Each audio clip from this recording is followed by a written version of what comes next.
Halo semuanya, gimana kabar kalian hari ini? Semoga kabarnya baik-baik saja, diberikan kesehatan, dilancarkan rezekinya, dan dimudahkan segala urusan-urusannya. Dan juga semoga lancarkan puasanya di bulan Ramadan ini. Oke, dalam video kali ini, Mimin akan melanjutkan alur cerita dari manhwa yang berjudul Seorang Player yang Regresi, atau judul aslinya Relief Player. Ini merupakan video part ke-15 dari video part-part sebelumnya. Jadi, bagi kalian yang belum menonton video part-part sebelumnya, silahkan ditonton terlebih dahulu. Kalian bisa mengeceknya pada bagian kanan atas pada video ini. Oke, langsung saja tanpa basa-basi, mari kita lanjutkan alur ceritanya. Nah, seperti biasa, intro.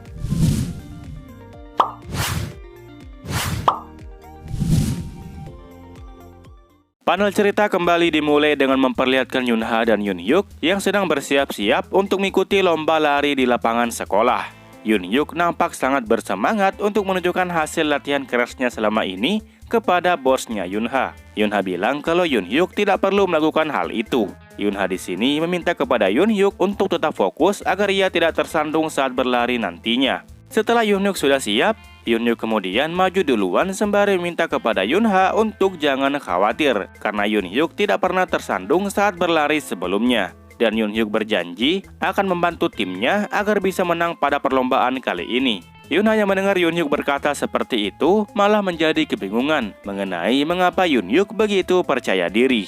Saat sedang memikirkan hal itu, Yunha seketika merasakan hawa yang sangat panas. Dan Yunha kemudian berbalik melihat ke arah sebelah kiri. Di sebelah kiri terlihat Minji, Sungjin, Bangjin beserta dengan anak-anak yang lain yang sedang bersemangat bagaikan api yang membara.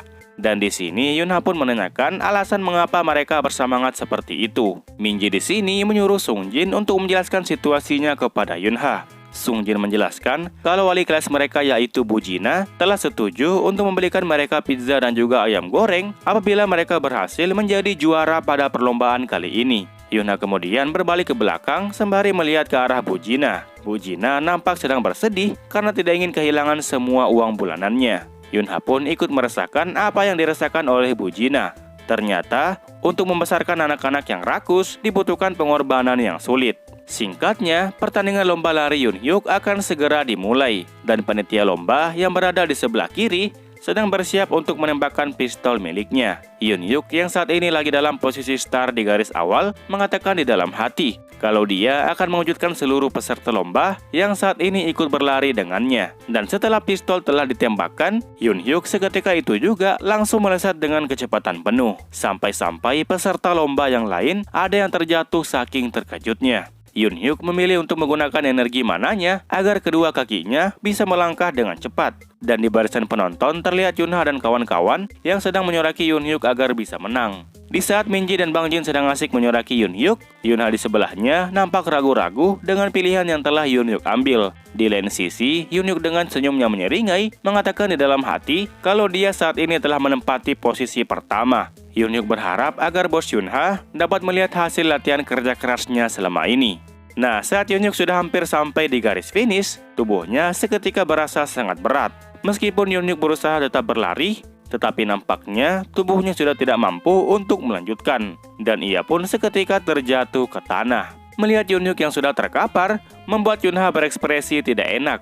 Sepertinya dugaan Yunha sebelumnya terbukti benar. Dan Minji yang berada di sebelah Yunha seketika itu juga berhenti menyoraki Yunhyuk. Yunhyuk yang terkapar kemudian digendong oleh Bujina sembari memintanya untuk tetap sadar. Sementara itu, Yunhyuk saat ini merasa kalau langitnya sedang berputar-putar. Yunha di barisan penonton lagi-lagi menghembuskan nafasnya sambil berkata di dalam hati bahwa dugaan Yunha sudah pasti tidak pernah salah. Yunhyuk sudah dipastikan akan berakhir seperti ini karena ia telah memaksakan dirinya untuk menggunakan energi mana. Yunha kepikiran untuk memperbaiki sifatnya itu agar ia ke depannya bisa melihat situasi dengan tenang. Saat Yunha sedang memikirkan planning ke depannya untuk Yunhyuk, seketika dari belakang Yunha muncul Yunha yang langsung memeluk Yunha dari arah belakang. Yunha dengan wajah yang senang memberitahu Yunha kalau dia telah mendapatkan posisi pertama dalam lari cepat 30 meter di kelasnya. Mendengar Yunha berkata seperti itu, tentu membuat Yunha ikutan senang. Yunha memuji kakaknya itu dengan mengatakan kalau dia sangatlah hebat. Itu berarti Yunha berhasil mendapatkan posisi pertama di antara seluruh siswi kelas 5. Dan itu sungguh sangat luar biasa. Yuna menambahkan kalau dia masih harus mengikuti acara selanjutnya. Jadi Yuna berpamitan kepada Yunha sembari meminta kepada Yunha untuk berhati-hati saat ikut lomba. Dan Yunha pun juga balik meminta kepada Yuna untuk jangan terlalu memaksakan dirinya. Minji yang melihat ke arah mereka berdua mulai memasang ekspresi jijik karena tak menyangka kalau Yunha bukanlah anak mama, melainkan Yuna merupakan adik kesayangan dari sang kakak. Setelah Yuna pergi, Seona pun kemudian datang menghampiri mereka berdua. Seona dengan raut wajah yang murung mengatakan kepada mereka berdua kalau senior Yuna sungguh sangat cepat saat berlari. Minji memberikan semangat kepada Seona agar ia tidak murung lagi. Sementara Yunha, dia nampak senyum-senyum sendiri sembari berkata kalau memang seperti itulah yang ia harapkan dari sang kakak. Mendengar Yunha berkata seperti itu, membuat Seona yakin kalau Yunha pastinya tidak mendukung kelas dari mereka, melainkan Yuna malah mendukung kelas lain yang merupakan kelasnya Yuna. Dituduh seperti itu oleh Seona tentu membuat Yunha mencari alasan lain. Yunha bilang kalau dia tidak berniat untuk mendukung kelas mereka, melainkan Yunha saat ini sedang memikirkan tentang menu makan siang apa yang bagus yang akan ia nikmati pada siang hari ini. Minji yang tahu kalau Yunha saat ini sedang berbohong berkata kepadanya untuk berhenti berpura-pura. Minji dengan jelas telah melihat Yunha terus-terusan memandangi kakaknya waktu ia berlari. Hal itu tentu membuat Minji dan Seona seketika menjadi sedikit kesal karena Yunha tidak mendukung kelas mereka. Mereka berdua kini menatap Yunha dengan tatapan yang tajam. Yunha yang merasakan kekesalan dari mereka berdua kemudian membalikkan wajahnya dan mencoba untuk mengalihkan topik pembicaraannya. Yunha dengan nada yang gugup mulai menanyakan keberadaan dari Hayang. Karena tidak mau masalah ini terus berlanjut, Seona pun memilih untuk memaafkan Yunha kali ini. Dan setelah itu, Seona pun menunjuk ke arah sebelah kiri, sembari memberitahu Yunha kalau Hayang berada di sana. Terlihat Hayang sedang menghampiri 3 orang dewasa setelah ia selesai berlari. Di sana ada ayahnya Yunha beserta dengan tetangganya. Nah, 2 orang tetangganya ini masing-masing bernama Julieta dan Bruno, dan mereka merupakan pasangan suami istri.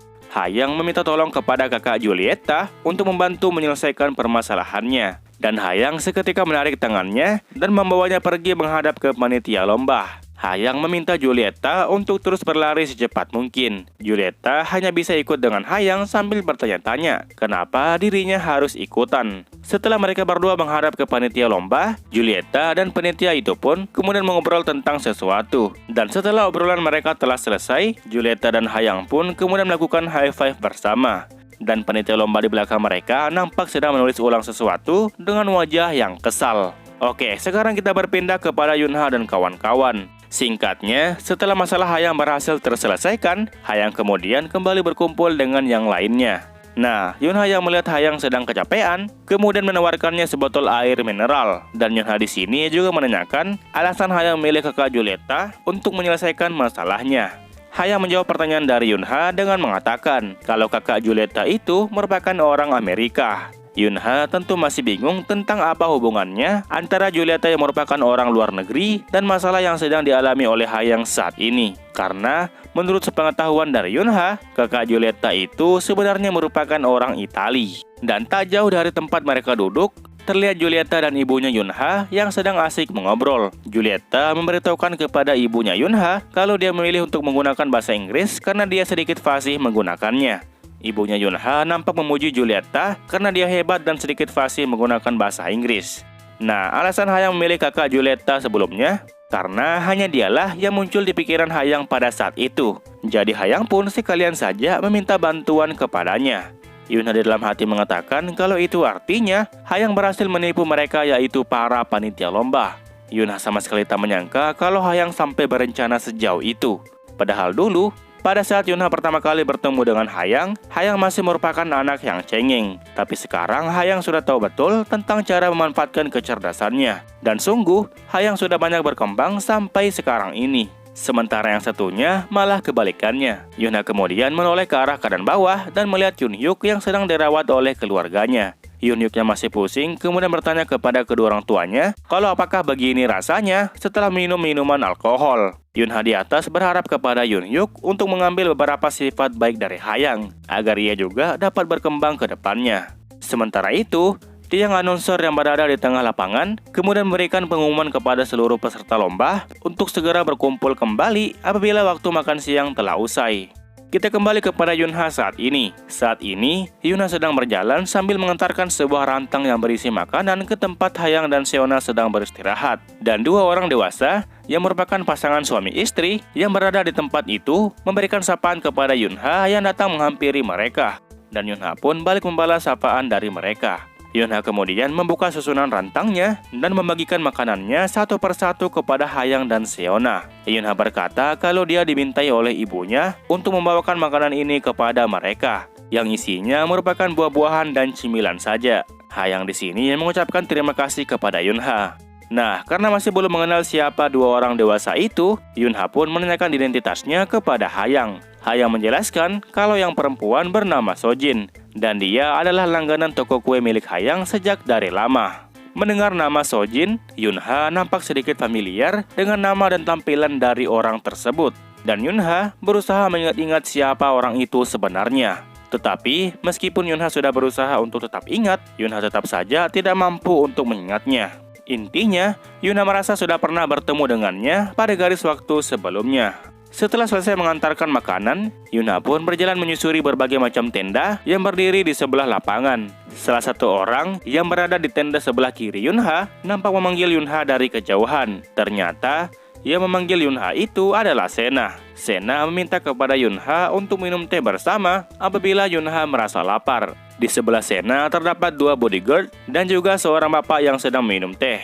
Yunha berpura-pura tidak melihat Sena dan lekas pergi dari sana. Dan di sini, Yunha pun kembali memikirkan tentang bakal makan siangnya. Diabaikan seperti itu oleh Yunha tentu membuat Sena menjadi kesal. Sena kemudian berlari dan meminta Yunha untuk jangan pergi. Setelah Yunha berhenti, Sena kemudian melapor ke ayahnya kalau orang itulah yang Sena ceritakan padanya waktu itu. Dan di sini ayah Sena pun paham kalau anak inilah yang bernama Yunha. Bapaknya Sena kemudian bertanya kepada Yunha kalau apakah dia yang telah membuli anaknya waktu mereka berada di sekolah. Dan ayahnya Sena juga menanyakan perihal apa pekerjaan ayahnya Yunha. Oh iya, bapak ini merupakan seorang CEO dari grup kakak Pharmaceutical yang bernama Jun Yong-won. Mendengar Pak Yong-won bertanya seperti itu, membuat Yunha menghela nafasnya. Yunha tak menyangka kalau Sena beneran mengadu kepada ayahnya. Yunha kemudian mengucapkan sepatah kata yang membuat Pak Yong-won menjadi kesal. Yunha mengatakan bahwa anak dan ayah rupanya sama saja. Mereka berdua selalu banyak bicara meskipun mereka hanya memiliki perusahaan farmasi yang kecil. Dihina oleh anak SD seperti itu tentu membuat Pak Yong-won marah besar. Pak Yong-won hendak memberikan sebuah tamparan ke kepala Yunha. Tapi nampaknya tamparan itu sama sekali tidak bisa mengenai Yunha. Dan itu membuat Pak Yong-won terkejut. Di dalam hati ia pun juga bertanya-tanya, mengapa seorang bocah SD sepertinya nampak sangat menyeramkan seperti ini. Aura mengintimidasi dari Yunha nampak terasa sangat jelas. Sampai-sampai Pak Yong-won sendiri merasa kalau dia sekarang tidak berhadapan dengan anak SD.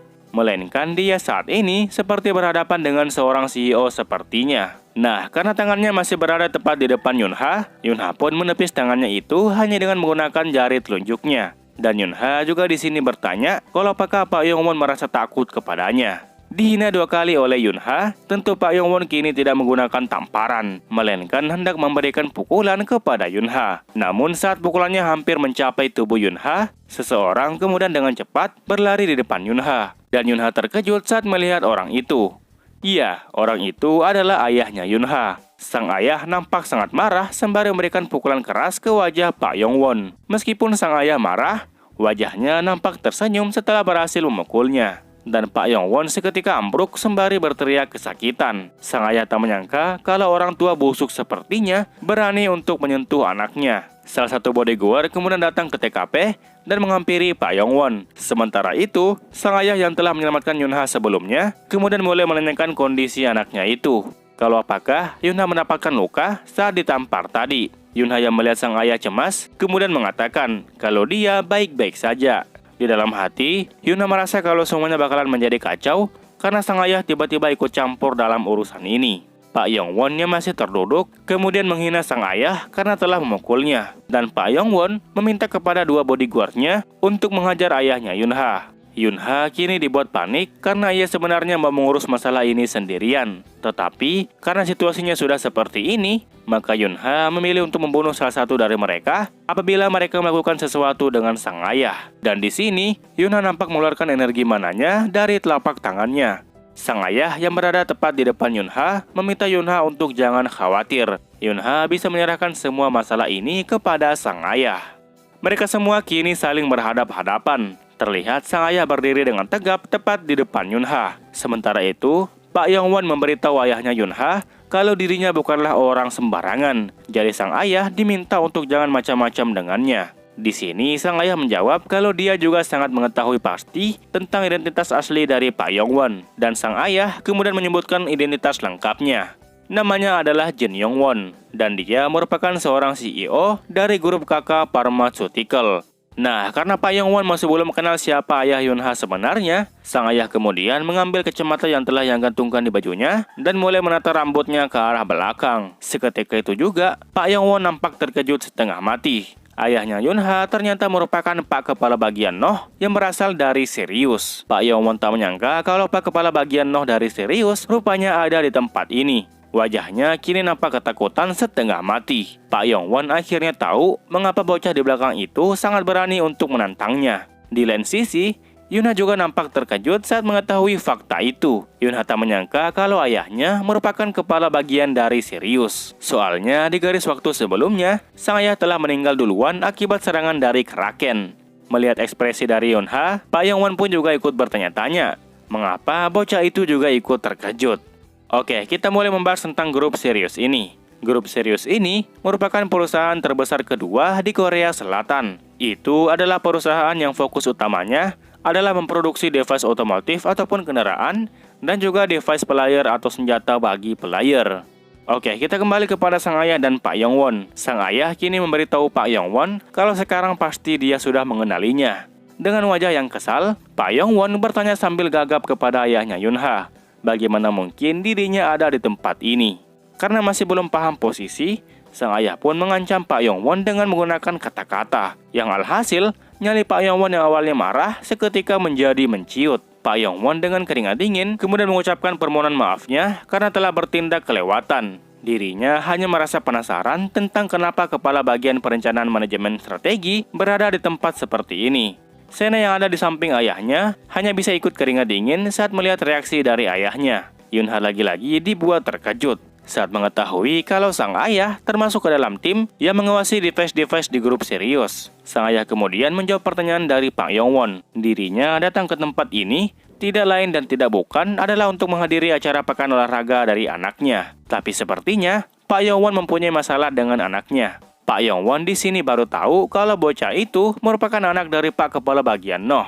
Jujur di dalam hatinya Pak Yongwon, dia merasa sangat kesal. Tetapi bagaimanapun juga, grup kakak sama sekali tidak bisa dibandingkan dengan perusahaan besar seperti Sirius. Selain itu, ayahnya Yunha juga merupakan anggota inti dari Departemen Device di grup Sirius tersebut. Pak Yongwon mau tidak mau memilih untuk kembali meminta maaf atas perlakuannya yang kurang ajar. Dia berkali-kali menunduk agar permintaan maafnya diterima. Dirinya tidak boleh mencari masalah baru dengan Pak Kepala Bagian Noh ini, karena nantinya dia akan menjadi pewaris grup Sirius. Selain itu, Pak Yongwon juga tidak lupa tentang masalah Sena yang ada di sebelahnya. Sena juga dimintai oleh ayahnya untuk harus ikut minta maaf kepada mereka berdua. Awalnya, Sena tentu menolak dengan perintah dari sang ayah. Tetapi karena dipaksa terus-terusan oleh sang ayah, Sena pun tak mempunyai pilihan lain. Sena mulai membalikkan wajahnya dan mendengar gosip tentang dia saat ini. Orang-orang di sekitarnya membicarakan tentang perkelahian antara Jin Sena dan Noh Yunha. Dan sepertinya, Jin Sena lah yang kalah pada perkelahian kali ini. Mereka sebenarnya cukup lega saat melihat Sena tersiksa seperti itu. Karena akhirnya, Sena pun juga bisa merasakan kondisi yang lain saat dirinya membuli mereka setiap harinya. Bahkan salah satu dari mereka yang menggosip itu meminta kepada yang lainnya untuk jangan menatap ke arahnya. Takutnya dia juga akan ikut terlibat dengan masalah dari Sena. Jin Sena hanya bisa diam di tempat sembari merinding ketakutan. Dia perlahan mengucapkan permohonan maafnya kepada mereka berdua. Tetapi sebelum permohonan maafnya selesai, Sena memilih untuk kabur duluan sembari menangis. Yunha di belakang cuma bisa melihat Sena yang kabur dari masalah yang telah ia hadapi. Setelah masalahnya telah selesai, Sang ayah pun meminta izin untuk pamit duluan. Dan tentang pukulannya di wajahnya tadi, sang ayah meminta kepada Pak Yongwon untuk menganggap hal itu sebagai balasan yang impas. Pak Yongwon di sini mencoba merendahkan dirinya kalau dia sama sekali tidak pernah dipukul oleh Pak Kepala Bagian. Setelah sang ayah dan Yunha berjalan pergi, Pak Yongwon kembali menunduk dan mendoakan kesehatan bagi Kepala Bagian Noh. Sementara itu, Yunha yang berada di pelukan sang ayah merasa kalau dia sekarang ini berada dalam masalah besar. Apakah Yunha nanti bakalan dimarahi? Setelah mereka berdua berjalan cukup jauh, sang ayah pun mencoba bicara baik-baik dengan anaknya Yunha. Dan Yunha pun mencoba memahami perkataan dari sang ayah. Sang ayah meminta kepada Yunha untuk melapor kepadanya apabila masalah seperti ini kembali terjadi. Yunha dilarang untuk menyelesaikannya seorang diri. Kenapa sang ayah berkata seperti itu? Itu karena Yunha tetaplah seorang anak kecil yang masih membutuhkan bantuan dari kedua orang tuanya. Jadi tidak masalah apabila Yunha lebih banyak bergantung kepada kedua orang tuanya. Di siang hari itu, angin di taman nampak bertiup cukup keras. Yunha yang mendengar perkataan hangat dari sang ayah seketika merasakan sesuatu yang aneh. Terlihat sosok Yunha dewasa yang mengerti dan berterima kasih kepada sang ayah. Tekad untuk tidak kehilangan kehangatan ini nampak semakin kuat di hati Yunha. Di tengah chapter, terlihat Yunha dan Yuna yang sedang melakukan high five karena tim Yuna sekali lagi berhasil menang di dalam perlombaan kali ini. Dan Yunha memuji kakaknya yang hebat itu. Panel kemudian berpindah memperlihatkan satu gedung perusahaan yang sudah hancur berantakan pada sore hari. Di dalamnya terlihat seorang pria dengan setelan jas lengkap sembari merokok dengan santai. Orang tersebut tidak menyangka bakalan datang jauh-jauh hanya untuk memperkerjakan seorang pria berjaket hitam yang sedang duduk di belakangnya. Pria bersetelan jas lengkap itu berencana untuk melakukan sesuatu hal yang besar. Tetapi sebelum melaksanakan sesuatu itu, dia terlebih dahulu merasa khawatir tentang beberapa orang yang akan merusak rencananya di masa depan. Maka dari itu, ia pun minta bantuan kepada si pria jaket hitam untuk melenyapkan beberapa orang tersebut. Namun meskipun telah mendengar permasalahannya, pria berjaket hitam itu tentu saja meminta imbalan di awal. Pria bersetelan jas lengkap tersebut tentu sudah menyiapkan uang mukanya, dan ia menyuruh pengawalnya untuk membawakannya kemari. Uang muka itu berjumlah sekitaran 1,5 juta won. Dan jika si pria berjaket hitam itu berhasil melenyapkan semuanya, maka ia akan mendapatkan tambahan 1,5 juta lagi. Pria berjaket hitam itu mulai mengabaikan HP miliknya dan balik melirik uang muka yang ada di koper itu.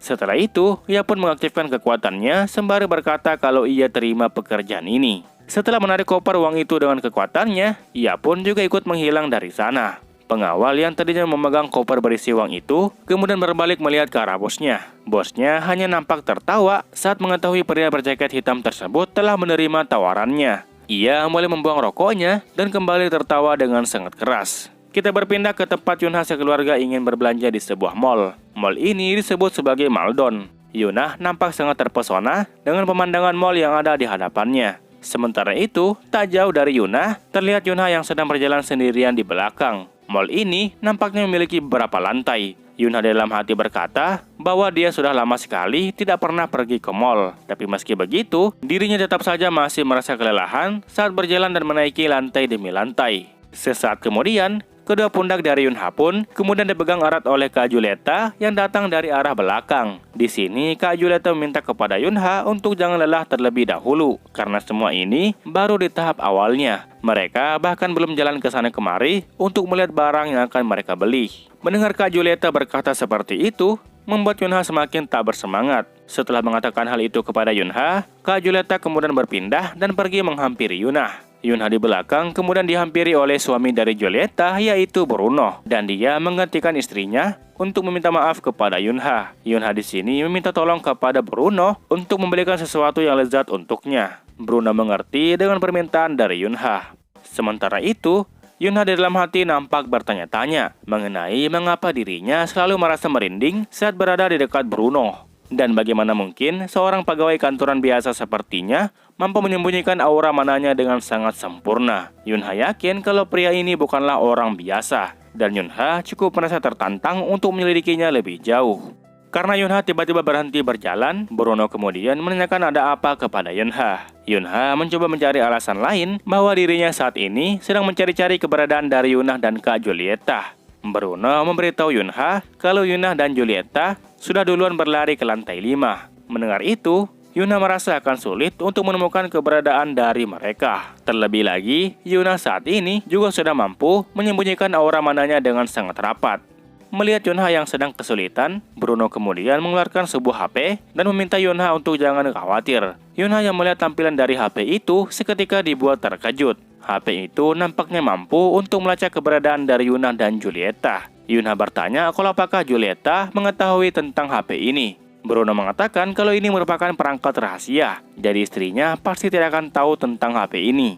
Nah, karena Yunha sudah diperlihatkan perangkat rahasia itu, Yunha pun menjadi semakin curiga kepadanya. Bruno kemudian berpura-pura batuk dan meminta Yunha untuk lekas naik ke lantai 5. Nah, saat mereka berdua sedang berjalan mendekati eskalator, di depan mereka berdua terlihat seorang pria berjaket hitam sebelumnya yang sedang berjalan sembari menelpon dengan bosnya. Dan setelah Yunha melewatinya, pria itu pun kemudian tersenyum menyeringai sembari mengatakan di telepon untuk segera memulai rencananya. Setelah mereka berdua berjalan cukup jauh, Yunha kemudian merasakan energi mana yang cukup familiar terhadap seorang pria tepat di belakang dirinya. Dan saat Yunha memperhatikan pria itu lebih lanjut, di tangan kirinya terdapat tato kepala tengkorak dengan ular yang keluar dari mulutnya. Yunha seketika mengingat kejadian yang pernah ia alami pada garis waktu sebelumnya. Waktu itu, kondisi seisi kota nampak hancur berantakan. Yunha nampak sedang berhadapan dengan seorang pembunuh, dan pembunuh itu berhasil menangkis serangan dari Yunha hanya dengan menggunakan tangan kosong. Nah, di lengan sebelah kirinya terdapat tato kepala tengkorak dengan ular yang keluar dari mulutnya, dan itu nampak sama persis dengan orang yang ada di belakangnya saat ini. Dia adalah seorang pria pembunuh yang disebut sebagai no-name atau tanpa nama. Oke lah, mungkin sekian alur cerita manhwa kali ini. Jangan lupa tinggalkan jejak di video ini berupa komentar dan juga like-nya. Oke, terakhir nama gua Rusdi. Sampai jumpa di video berikutnya. Assalamualaikum.